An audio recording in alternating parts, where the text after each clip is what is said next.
전미예수님, 오늘은 예수님의 거룩하신 성체와 성혈 대축일입니다. 복음 묵상 함께 하시겠습니다. 성부와 성자와 성령의 이름으로 아멘.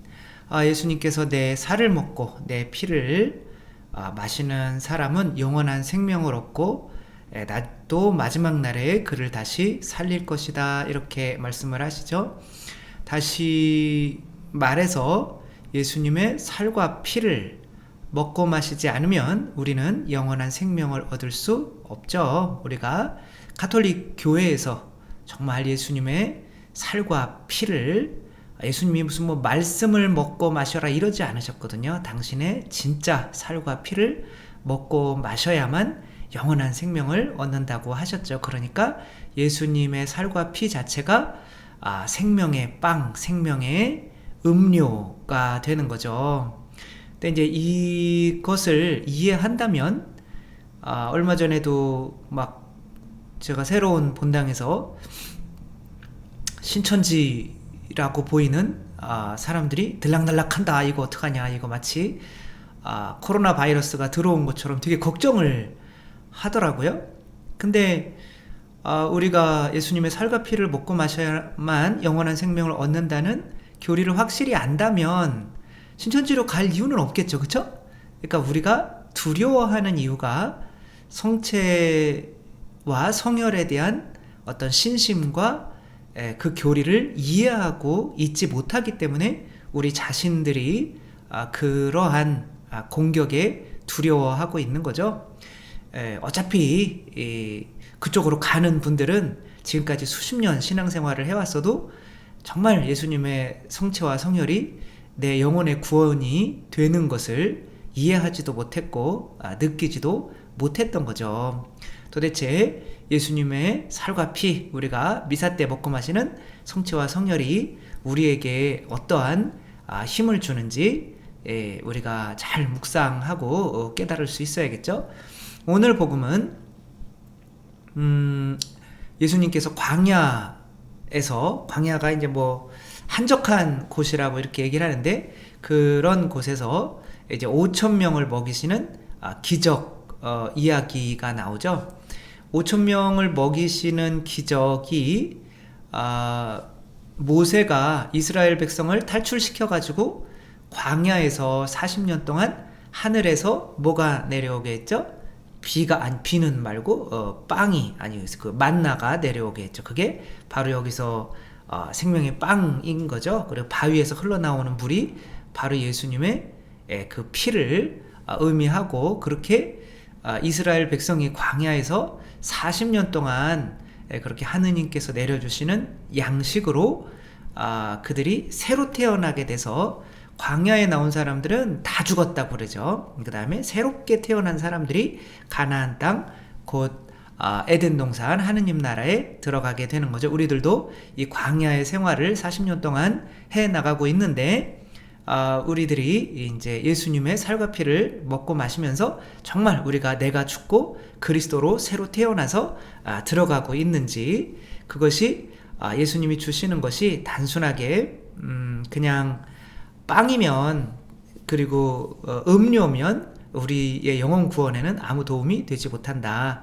제가 신학교 때 성체를 영했을 때, 그래 너 나한테 많이 줬니? 난 너한테 다 줬다라고 하실 때, 그때가 성체였어요. 그 전에는 그냥 비타민 영했던 거죠. 같은 성체라도 우리가 어떠한 마음으로 영하느냐에 따라서 그것이 내 삶에 영향을 주고 안 주고가 결정이 되는 거죠. 그래서 내가 성체를 잘 영하고 있는지 그렇지 않은지는 우리가 뭘로 알 수 있을지를 이렇게 봐야 되는 거죠. 이 아이는 금쪽 같은 내 새끼에 나오는 아이인데, 이제 이 아이는 9년 동안 음식을 못 먹어요. 먹으면 다 토하고, 그렇게 해서 동영상을 찍어서 이제 그 오은영 박사님 그 팀에 이제 보낸 거죠. 저 좀 살려주세요. 저 죽겠어요. 그리고 그냥 이제 링겔을 맞고 이제 9년 동안 저렇게 사니 어떻게 하면 좋겠어요, 그쵸? 너무 힘들죠? 그래가지고 이제 그래도 엄마는 그래도 힘들지만 애는 삐싹말라 중학생인데 그래도 학교에는 가야 되지 않겠냐 라고 이야기를 이제 하는데 아이는 나는 이제 중학교에 지금 갈 수가 없다, 지금 상황이. 이렇게 이야기를 하고 있죠. 이 아이가 처음에 이제 그런 증세를 9년 전에 보이다가 잠깐 또 조금 소강 상태에 있다가 초등학교 4학년부터 또 다시 심해졌어요. 그래서 이 이유가 바로 이제 오은영 박사님은 부모님들이 아이에 대해서 공부를 지나치게 강조하고 있다라고 이야기를 하는 거죠. 공부를 지나치게 강조하고 있는 것과 그 음식을 토해내는 것과는, 먹지 못하는 것과 무슨 상관이 있을까요?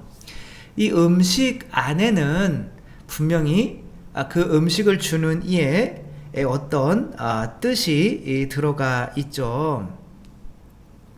그 뜻은 그러니까 뭐 부모님이 아이들에게 음식을 이렇게 주고 저희도 먹을 때는 늑대가 주는 음식 안에는 나처럼 좀 성장해서 우리 늑대 무리에 같이 살았으면 좋겠다라는 뜻이 들어있죠.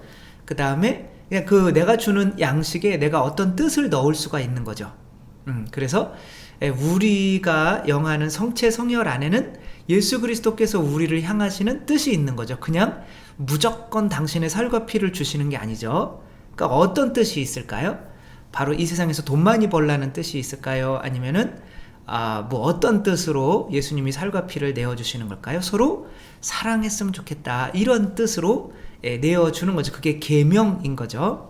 근데 이 부모들은 이 아이에게 양식을 줄 때, 음식을 줄 때 공부를 좀 잘했으면 좋겠다. 근데 그걸 이 형제님도 아빠죠, 이해를 하더라고요. 나도 부모님한테 공부에 대한 어떤 그런 압박감을 엄청 받았었는데 내가 그것을 자녀에게 하고 있더라. 그러니까 자녀는 어떻게 되는 거예요? 학교라는 곳에 가면 아이들이랑 경쟁을 해야 되는 거죠. 왜? 내가 먹은 밥이 있으니까 밥값을 해야 되는 거잖아요.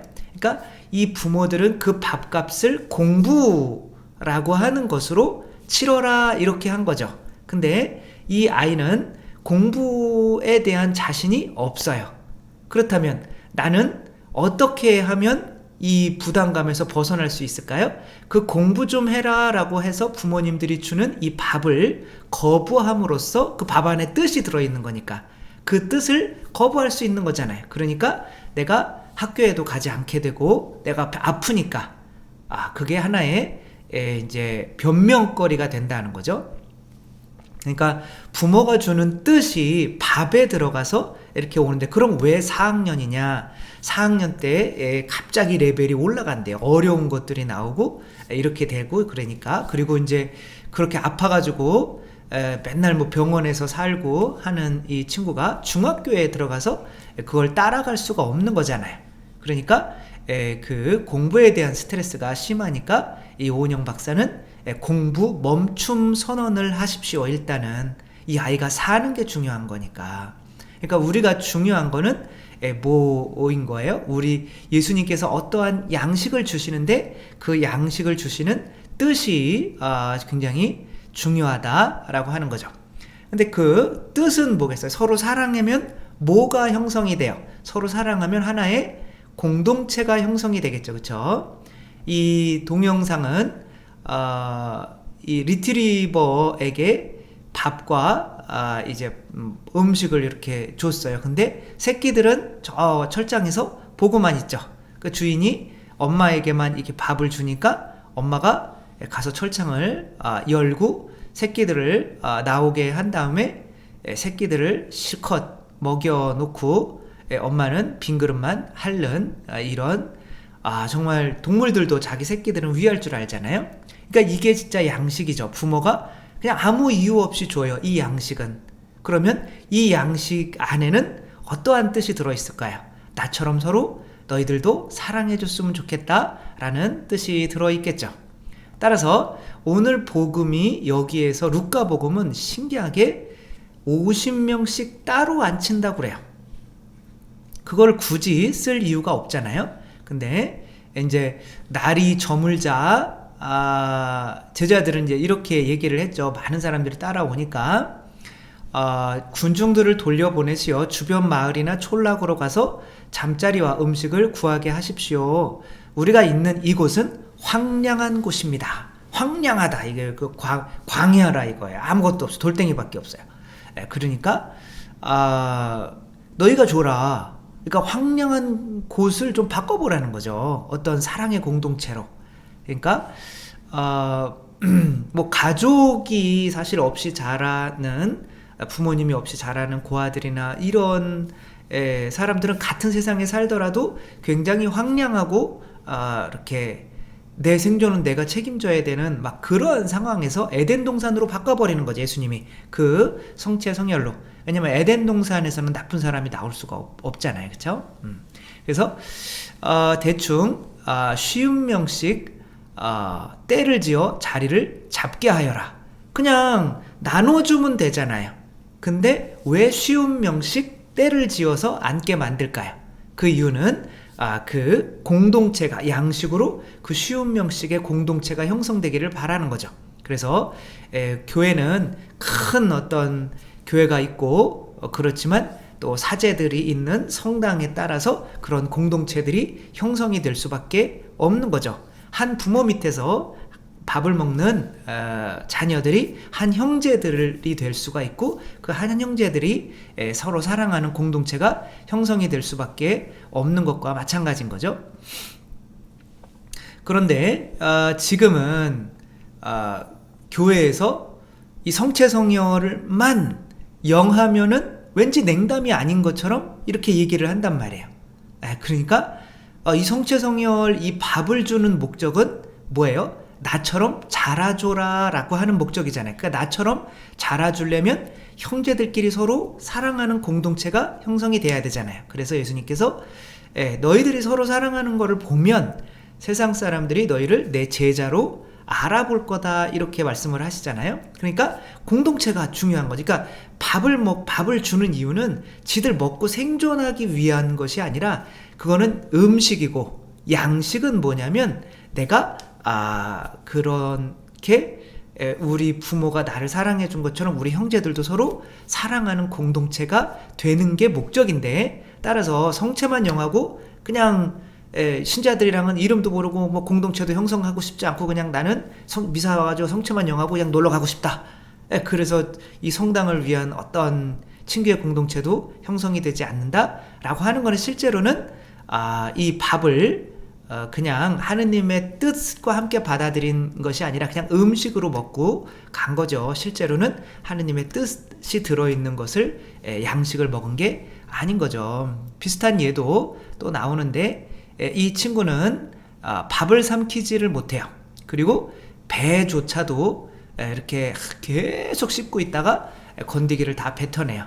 그래가지고 왜 이렇게 뱉어내니? 그랬더니 목에 머리카락이 하나름 이렇게 막혀있는 것 같대요. 우리 아이가 왜 이렇게 스트레스를 받아서 넘기지를 못할까요? 그 이유는 이 아이가 지금 쳐다보는 아이가 누구냐면 남동생이에요. 그래서 예상을 하셨죠, 그쵸? 안 하셨어요? 남동생을 째려보고 있는 거죠. 그러니까 사랑을 받다가 남동생이 태어나니까 이제 모든 관심이 다 남동생한테 갖고 있는 것 같은 거예요. 그러니까 본인은 이제 사랑을 너무 받고 싶은데, 그러니까 남동생을 너무 사랑해 주는 거죠. 근데 이 부모가 주는 음식 안에는 어떠한 뜻도 들어있어요? 남동생을 사랑해라 라는 뜻도 들어있는 거죠. 사실은 그 뜻을 거부하는 거죠. 그 와중에 이 엄마는 이게 이제 그렇다고 남동생이 질투를 한다고 밥이 계속 넘어오지는 않잖아요. 근데 이 친구는 이제 엄마가 이제 갑자기 또 일을 하러 나가야 되는 상황이 되니까 남동생에게 모든 사랑이 뺏기기도 하는데 엄마까지도 나가니까 그것이 이제 사랑을 못 받은 그런 것이 견디기가 어려워서 이게 목이 꽉 막혀 버린 거죠. 그래서 건디기는 넘길 수가 없는 거죠. 이런 상황이 돼버린 거죠. 너무나 이 아이도 불쌍하고 또 돈을 벌어야 되는 이 엄마도 불쌍하고. 그래서 이제 동생 때문이죠. 그러니까 동생을 어떻게 해야 돼? 그러면 다시 엄마 뱃속으로 집어넣어야죠. 그거는 할 수가 없잖아요. 그러니까 어떻게 해야겠어요? 엄마가 사실은 계속 더 관심을 써주면서 이제 밥을 먹게 만들어야죠. 그럼 그 밥을 먹으면 누구까지 사랑하겠어요? 이제 밥을 먹게 되면 이 동생까지 사랑하게 되는 거죠. 이렇게 양식을 우리가 성체성혈을 먹는 목적은 내가 너희를 이렇게 사랑한 것처럼 너희도 서로 너희들 살과 피를 내어주며 사랑해라, 이거밖에 없는 거죠. 따라서 우리가 교회 내에서 친교의 공동체가 형성이 되지 않는다면 어쩌면 성체성사를 영하는 것이 의미가 없다, 그것만 영한다고 해가지고 우리가 구원받는 것이 아니라 참된 양식은 공동체를 형성하게 한다. 우리 지웅이 서울대학교 들어간 지웅이가 정말 동생을 보는 눈이 이렇게 꿀이 뚝뚝 떨어지잖아요. 벌도 아닌데. 아주 이제 동생을 이렇게 잘 보살고 중3인데 막 공부할 될 것도 많고 이제 그런데도 이렇게 동생을 자기 용돈 털어가면서 맛있는 거 사주고 목욕도 시켜주고 그렇게 하게 되는 이유는 이렇게 많이 먹어서 그렇잖아요. 중3인데 배 나온 거 보란 말이에요. 많이 먹어. 이게 부모님이 주는 이제 음식을 먹은 게 아니라 양식을 먹은 거죠. 그러면은 부모님의 뜻이 거기 들어가 있기 때문에 이 동생을 사랑할 수밖에 없는 거죠. 따라서 한 밥그릇, 한 밥통에서 밥을 먹는 이 형제들은 그 안에 부모님의 어떤 살과 피가 들어가 있다면 반드시 그 형제들은 하나가 되는 사랑을 할 수밖에 없다라는 거. 그래서 우리 공동체가 형성이 안 되고 일치가 되지 않는다면 그것은 부모님이 주시는 정말 살과 피가 들어가 있지 않거나 혹은 내가 이 형제들을 사랑하려고 하는 마음이 없이 친교를 맺으려고 하는 마음이 없이 영하고 있다는 거 생각하면서 우리가 적어도 본당에서 단체 하나 정도는 들으셔서 그 단체에서 우리가 성체를 영한 그 힘으로 우리 형제 서로 사랑하라고 그랬지, 성체 영하지 않는 사람들 형제가 또 아직은 좀 온전한 형제는 아니잖아요. 그러니까 성당에 같이 성체를 영하는 사람들부터 형제부터 사랑할 수가 있어야죠. 그렇지 않으면은 실제로는 그냥 밀떡만 영하고 있는 거죠. 하느님의 뜻은 영하지 않는 거죠. 우리가 성체성혈 이 대축일 때 이 성체성혈의 목적은 바로 우리가 서로 사랑하는 공동체를 이루는 것이라는 거 또 생각하면, 내가 혹시 성당에서는 다 귀찮아서 사람 만나고 뭐 공동체에 들어가고 이런 거 귀찮아가지고 그냥 성체만 영하면 난 구원받을 수 있어, 혹시 이렇게 생각하고 살지는 않았는지 생각하며 이 성체의 목적은 공동체를 이루는 것이다라는 거. 그래서 나도 이 성체의 힘으로 정말 한 공동체에 들어가서 성체의 힘으로 원수 같은 인간들도 사랑하고 하면서 우리가 공동체 내에서 성숙해 갈 수 있었으면 좋겠습니다. 주님께서 여러분과 함께 전능하신 천주 성부와 성자와 성령께서는 여기 모인 모든 이에게 축복을 내리시어 길이 머물게 하소서. 주님과 함께 가서 복음을 전합시다. 하느님 감사합니다. 성부와 성자와 성령의 이름으로 아멘. 감사합니다. 사랑합니다.